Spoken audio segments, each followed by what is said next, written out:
Congress government వచ్చి సంవత్సరం గడుస్తుంది. సంవత్సర కాలంలో విజయోత్సవాలు కూడా చేసుకోవడం జరిగింది మొన్న. కాంగ్రెస్ వచ్చినాక ఏమైనా అభివృద్ధి అనేది కనపడుతుంది? అభివృద్ధి అయితే ఎట్లుంది అట్లే ఉంది. కొత్తగా ప్రత్యేకంగా ఏదన్నా ఇంప్లిమెంట్ లాంటిది అయితే ఏం కనబడలే. బట్ ఇంకొకటి ఏంటంటే అది చూడడానికి మంచి పనిలాగా అనిపించినా దానివల్ల చాలామంది సఫర్ అవుతుంది. ఇప్పుడు మూసీ నది క్లీను, మూసీ నదిని మళ్ళీ చేయడం.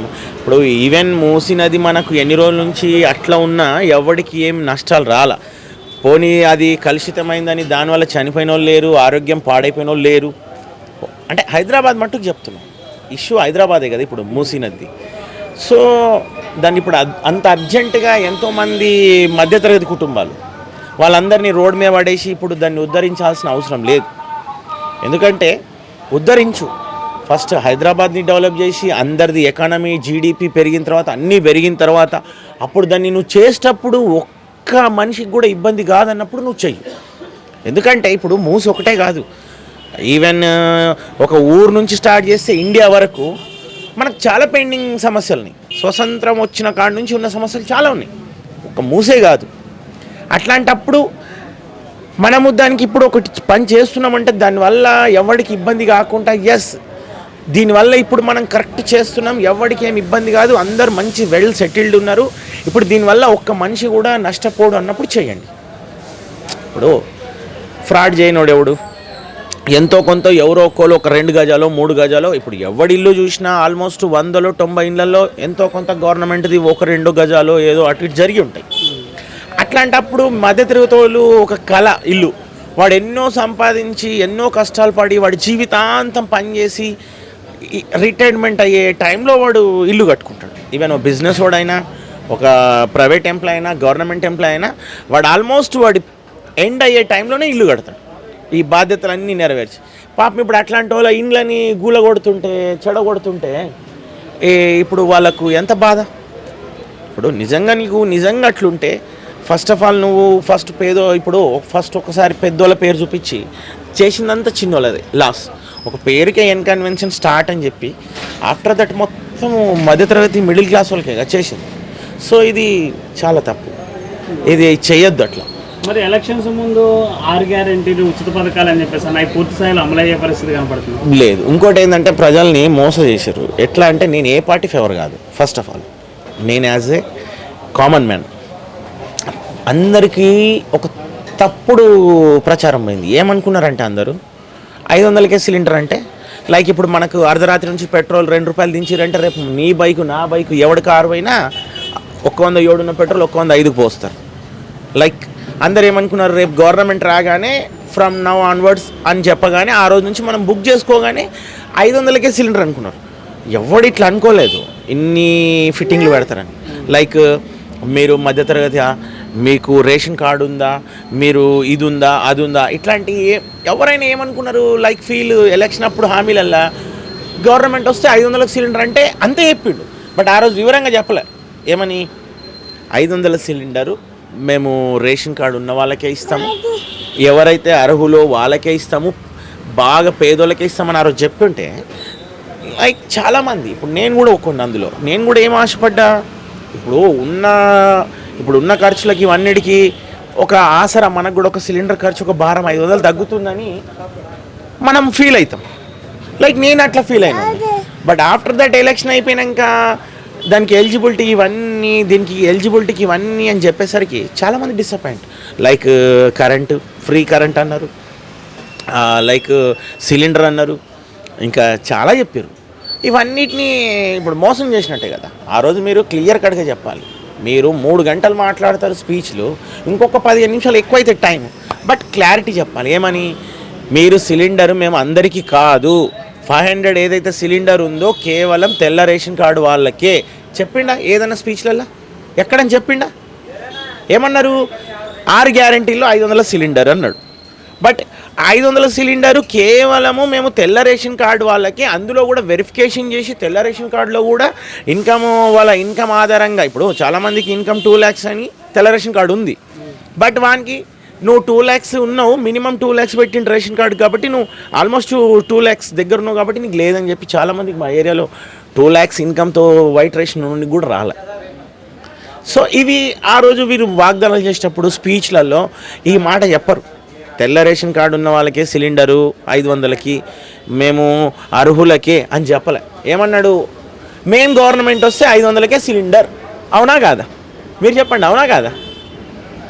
అట్లా చాలా తప్పది.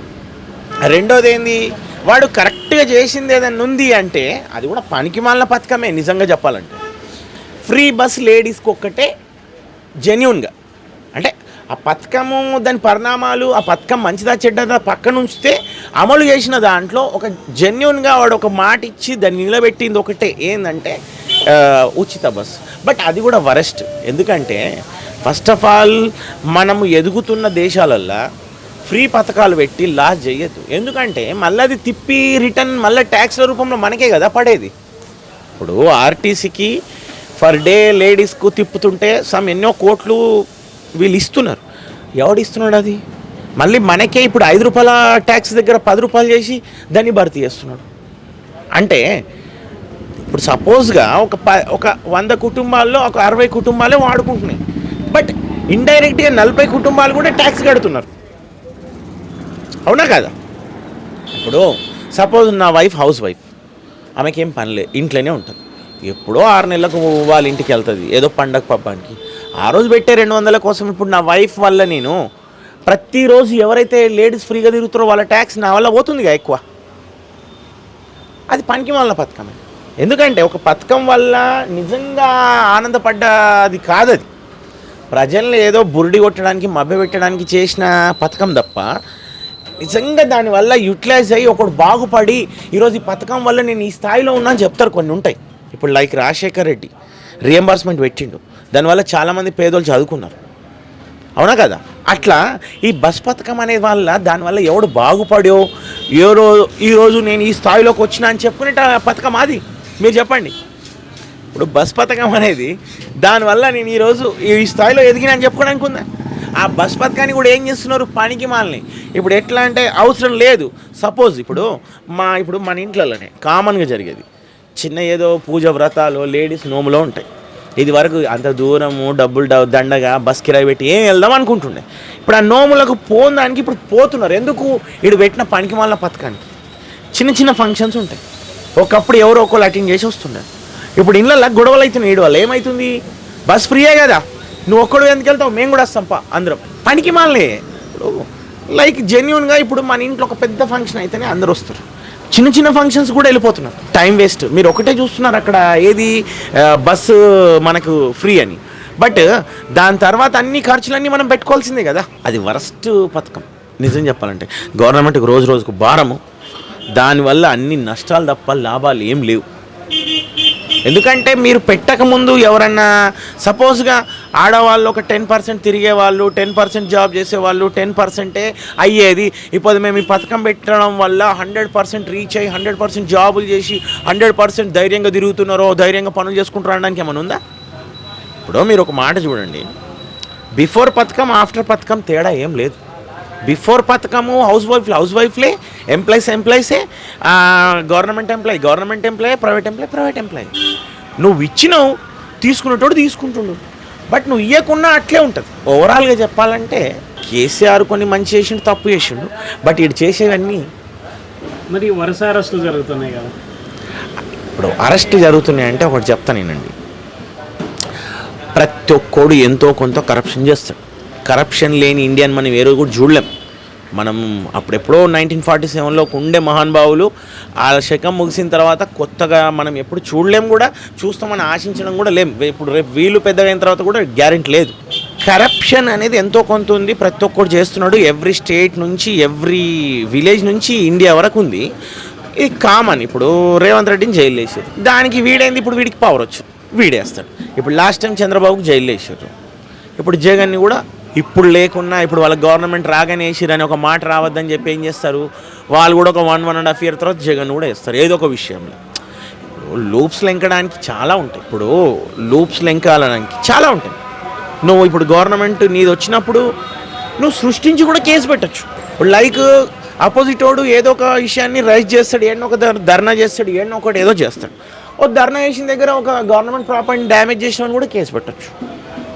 అవునా కదా? అంటే ఈ కక్ష రాజకీయాలు అంతే, ఇంకా దీంట్లో ఏముంది కక్ష రాజకీయాలు కాకుంటే. మరి ప్రజలకి మంచి జరగాలి, ప్రజాపాలన అనేది కరెక్ట్గా ఉండాలి అంటే ఏం చేస్తాం మీరు అంటారు?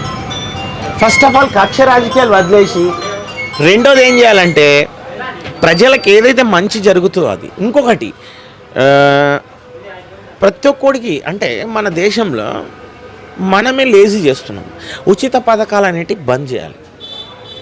ఇంకోటి రిజర్వేషన్లు కూడా చాలా రోజులు అయిపోయింది. అప్పుడెప్పుడో అంబేద్కర్ అప్పుడున్న పరిస్థితుల దృష్ట్యా రాసిండు. దానికి అనుగుణంగా మనం అప్డేట్ చేయాలి. చిన్న ఫోన్, జేబులో ఉన్న ఫోన్నే 3 నెలలకు వాడు అప్డేట్ చేయమని ఒక యాప్ పంపిస్తే మనం అప్డేట్ చేస్తున్నాం. అట్లాంటిది ఎప్పుడో రాసుకున్న రాజ్యాంగానికి అప్డేట్ చేయాల్సిన అవసరం ఉంది కదా. రాజ్యాంగాన్ని మార్చమన్నట్లా, అప్పుడు అనుగుణంగా రాసిన రాజ్యాంగానికి దాంట్లో ఇప్పుడు అనుగుణంగా కొంచెం ముందుకెళ్ళండి. ఇప్పుడు ఒకప్పుడు నువ్వు ల్యాండ్ ఫోన్ కూడా లేదు, ఉత్తరాలు రాస్తుంటుంది. తర్వాత ల్యాండ్ ఫోన్ వచ్చింది. ల్యాండ్ ఫోన్ తర్వాత వాకీ టాకీలు వచ్చినాయి. వాకీ టాకీల తర్వాత ఏమైంది? సెల్ ఫోన్లు వచ్చినాయి. సెల్ ఫోన్ తర్వాత ఏమైంది? స్మార్ట్ ఫోన్స్ వచ్చినాయి.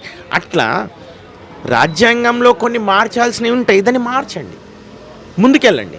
ఫస్ట్ ఆఫ్ ఆల్ ఇంకోటి, మన గవర్నమెంట్లో ఉన్న రాజకీయ నాయకులు ఉచిత పథకాలు మానేయండి. ఎందుకంటే ఉచిత పథకాలు ఇచ్చి ఇక్కడ మళ్ళీ మనల్ని సోమని చేసి మళ్ళీ రేట్లు పెంచేది ఎవరు? వీలే. ఇప్పుడు నువ్వు ఒక పథకం పెడుతున్నావు, ఏడికైనా వస్తుంది. మన దగ్గర ఏమైనా ఇండియాది మిగులు బడ్జెటా? మన స్టేట్ది ఏమైనా మిగులు బడ్జెటా? కాదు. అట్లాంటప్పుడు మనము ఫ్రీ పథకాలను ఇచ్చి సోమర్లు చేసి మళ్ళీ మీరు దాన్ని రేట్లు పెంచుతుంటే డెవలపింగ్ ఏడవుతుంది? ఇప్పుడు మనకు డెవలప్ కావాలనుకున్నప్పుడు ఫ్రీ పథకాలను తీసేయండి. ఇంకోటి, మీరు చెప్పే ఫ్రీ పథకాలు అనేటివి 10 మందికి ఇస్తే 1000 మందికి ఇచ్చినంత ట్యాక్స్ వసూలు అవుతుంది ఇక్కడ. సో ఫ్రీ పథకాలు తీసేయాలి. ఎవడైనా రాజకీయానికి, ఇప్పుడున్న రాజకీయంలో డబ్బు సంపాదించుకోవడానికి వస్తున్నాడు, అది కూడా ఒక బిజినెస్సే, పొలిటికల్ బిజినెస్. ఎందుకు? ఇప్పుడు మీరు ఒక పొలిటికల్ లీడరు ఈరోజు ఒక 100 కోట్ల ఆస్తితోటి రాజకీయంలోకి అడుగుపెట్టి ఒక ఎమ్మెల్యేగా దిగిపోయేసరికి అవే 100 ఉంటున్నాయా? బిజినెస్, పొలిటికల్ అనేది బిజినెస్ అయిపోయింది. ఒకప్పుడు జనాలకు ఏదైనా చేద్దామని వస్తుంది. ఓవరాల్గా ఏం చెప్తారు ఈ రాజకీయాల గురించి? వేస్టే. ఇప్పుడున్న రాజకీయాల్లో ఎవ్వడు, నేను పోయిన కేసీఆర్ మంచోడు అనట్లే, ప్రజెంట్ ఉన్న రేవంత్ రెడ్డి అనట్లే, ఫ్యూచర్లో ఇంకెవడన్నా వస్తానట్లే, ఎవ్వడు వాడి పబ్బంకే చూసుకుంటున్నారు తప్ప జనాల కోసం వచ్చే నిజమైన నాయకుడు లేడు. ఎందుకంటే నిజమైన నాయకుడు ఏం చేస్తాడు? వాడికి తెలుసు జనాల్ని సోమరు అలవాటు చేసిర్రు. ఉచిత పథకాలు బంద్ పెడితే వాడిని ఎవ్వడు ఒక ఓటేయడు. వాడు చెప్పే రావాలి, పబ్బం గడుపుకోవాలి. 5 ఏళ్ళు పాలనలో వాడికి ఏమైనా పాత కక్షలు ఉంటే కక్ష రాజకీయాలు చేయాలి. నెక్స్ట్ ఎలక్షన్కి కూడా సరిపోయే డబ్బు సంపాదించుకోవాలి. 2 ఆప్షన్స్. రేపు నెక్స్ట్ ఎలక్షన్ బడ్జెట్ని కూడా సంపాదించి పెట్టుకోవాలి ఈ ఎలక్షన్లో. సెకండ్ థింగ్, ఆ ఓడిపోయినా పరపతి పలుకుబడి ఉండేంత సంపాదన చేయాలి. లైక్ జగన్ ఇప్పుడు 3 ఎలక్షన్స్ పెట్టినా తనకు ఎవరి దగ్గర పోయి ఆశించే అవసరం లేదు. అట్లా ఏంటంటే ఇప్పుడున్న రాజకీయాల్లో జనాల కోసం వచ్చే నాయకుడు లేడు, జనాలకు మంచి చేసే నాయకుడు లేడు. ఇంకోటి, కాంగ్రెస్ పాలన ఈరోజు ఆదివారం అయిపోయింది, రేపు సోమవారం అయిపోయింది, మంగళవారం కేసీఆర్ అయిపోయింది, ఈడొచ్చి అంతే తప్ప నిజమైన ఒక అభివృద్ధి కానీ నిజమైన ఈయన రావడం వల్ల ఇది జరిగింది అని స్పెసిఫిక్గా వీళ్ళు బాగుపడ్డారు, వీళ్ళకు ఒక ఇదైంది అని ఏం లేదు.